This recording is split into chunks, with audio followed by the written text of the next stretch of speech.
காண்கின்ற எதுவுமே நிரந்தரமில்ல.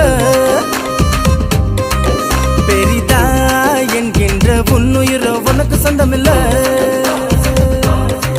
எனக்கு வேறொன்று வேணா, பணம் இருந்தா போதும் என்று நீ எண்ணுகிறாய்.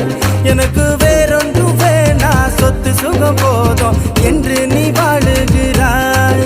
உலகோ மொழிதோ நீ ஆதாயம் செய்து கொண்டாலும் உன்னாத்மா அழிந்து போனா உனக்கு என்ன லாபம் உண்டாகும்? நீயோ நீதியின் பாதையில் நடந்து போனா உனக்கோ நித்திய ஜீவன் என்றும் உண்டு. நீயோ நீதியின் பாதையில் நடந்து போனா உனக்கோ நித்திய ஜீவன் என்றும் உண்டு.